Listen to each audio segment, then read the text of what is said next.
सुख। ए जी सुनो तने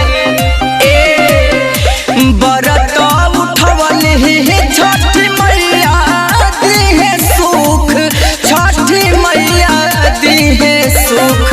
रउआ दौरा लेके चली देवरू लेके चल है भूख, रउआ दौरा लेके चली देवरू लेके चल है भूख।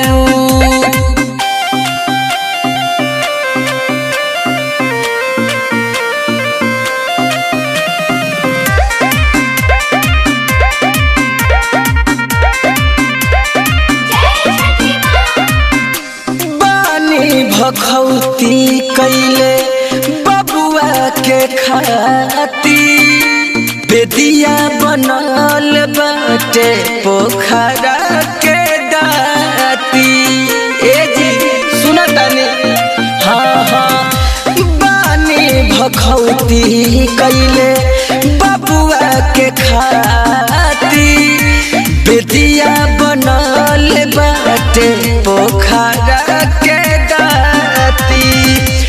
जिंदगी से कटी है छठी मैया सगरो दुख, छठी मैया सगरो दुख। तरौआ दौरा लेके चली देवरू लेके चल है भूख, रउआ दौरा लेके चली देवरू लेके चल है भूख।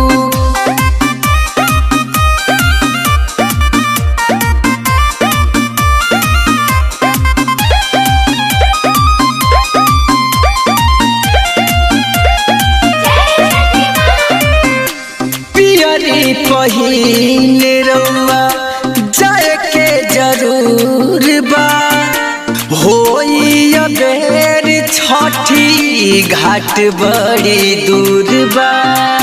ए हो सुनो तारो